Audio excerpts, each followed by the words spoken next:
Қайырлы күн достар, менің каналыма қош келдіңіздер. Бүгін мен қызыммен бірге үй жағдайында бургер жасау жолын сіздерге көрсететін боламын. Видеомызды соңына дейін көріңіздер, біздің каналымыздан алыстамаңыздар. Сіздермен бірге Гаухар мен Амина. Бізге 350 грамм ұн қажет болады. Соның 100 граммына опара жасаймыз. 100 грамм ұн және де сүт, су, барлығы жылы болуы керек. Осының барлығын құйып араластырып аламыз. Қант саламыз және де дрожь саламыз. Барлығын жақсылап араластырамыз. Одан кейін ерітілген сары майды құямыз. Осындай опара болады бізде. Бетін жауып 10-15 минуттай көтерілуге жылы жерге қоямыз. Және де опараға тұзымызды салуға ұмытпаңыздар. 15-20 минут көтерілуге қоямыз бетін жауып. Мінекей достар, біздің опарымыз дайын болды, керемет болып көтерілді. Енді қалған 250 грамм ұнымызды салып, жұмсақ қамыр илейтін боламыз. Мен қазір дайын болған қамырды 2 бөлікке бөліп алдым, және де біреуіне краситель қосамын. Біздер бүгін қызыл және өзіміздің күнделікті жеп жүрген бургер жасайтын боламыз. Қызымның қалауы бойынша қызыл бургер жасайтын боламын. Осылай 2 бөлікке бөліп алдым және біреуіне осындай пищевой краситель қостым.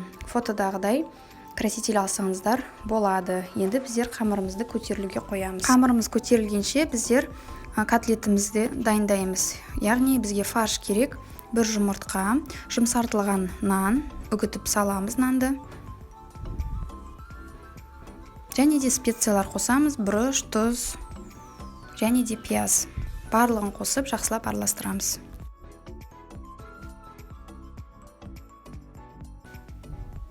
Мен пиязды арнайы пияз турағыштан өткізіп алдым. Егер сіздерде ондай болмаса, теркадан немесе қолдан да пышақпен торап салуыңызға болады. Ол енді өз еркіңіз, сіздің қалауыңыз бойынша.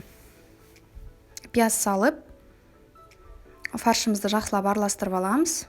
Және біздің котлетіміз дайын болды. Енді табаға осылай етіп, қолмен дөңгелетіп салып шығамыз. Мен котлеттерді майға қуырмаймын. Себебі мен балдарым жейтін болғандықтан, мен оны пешке пісіріп аламын. Духовкаға пісіріп аламын. Майға қуырғанда өте майлы болғандықтан мен әрдайым осылай жасаймын. 190-200 градусқа қойып, дайын болғанша осылай фаршымызды пісіріп аламыз. Яғни котлетімізді қызарғанша пісіріп аламыз.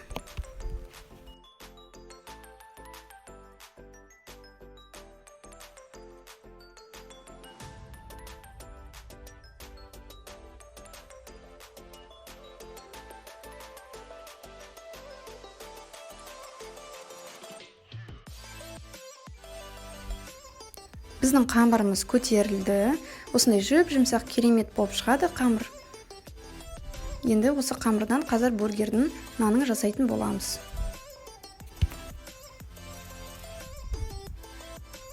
Осындай протеинді аламыз.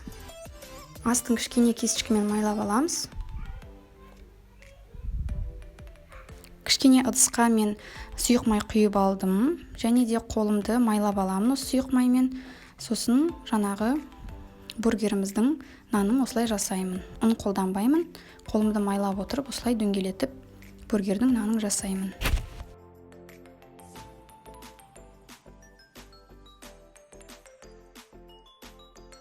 Менің духовкам кішкентай болғандықтан, противнем да кішкентай. Сондықтан мен бургерді 2-ге бөліп пісіремін. Бірінші осылай 4 дөңгелек нанды пісіріп аламын. Мен қызым да маған көмектесіп жатыр. Осылай майға қолымызды майлап, дөңгелетіп, бургердің нанын жасаймыз. Видеодағыдай жасасаңыздар, өте ыңғайлы болады. Қолдарыңызға жабыспайтын болады. Және жасап болған нанымызды көтерілуге қоямыз. Бетін пищевой пленкамен жауып қойсаңыздар болады. 20-30 минутта керемет болып көтеріледі. Және көтерілген нанды духовкаға 180 градусқа қызарғанша пісіреміз.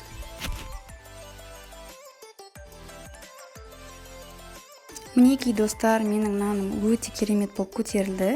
Енді мен жұмыртқаның сарысын бетіне жағып шығамын. Және де әдемілік үшін кунжутпен макты сеуіп шығамыз.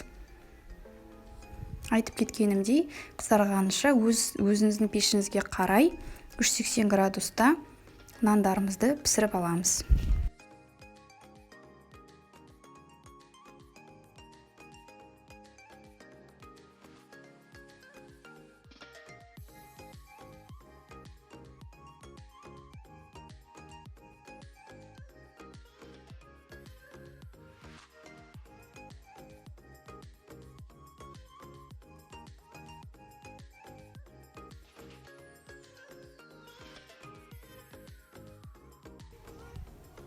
Мінекей достар, менің наным өте керемет болып пісті, өте керемет болып көтерілді. Жұмсақ, кәдімгідей керемет болып шықты. Енді мен суытып алдым нанымды, ортасын кесемін. Осылай етіп ортасын кесіп аламын.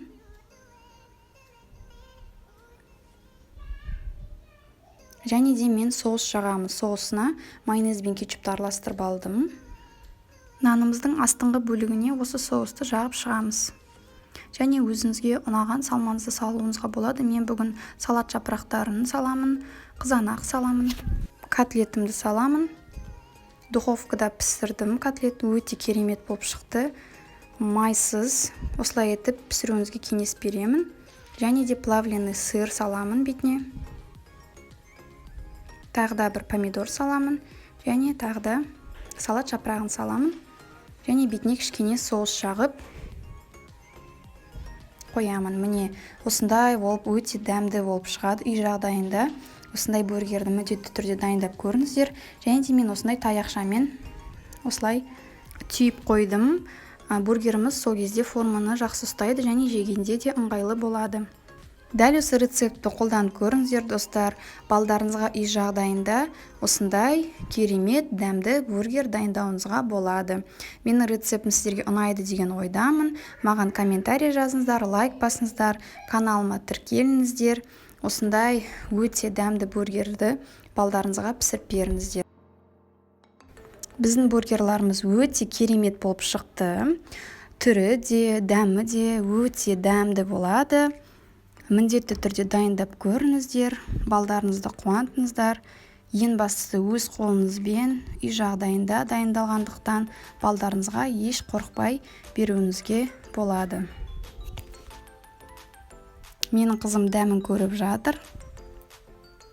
Өте керемет болды. Біздің каналымызға тіркеліңіздер. Қош сау болыңыздар.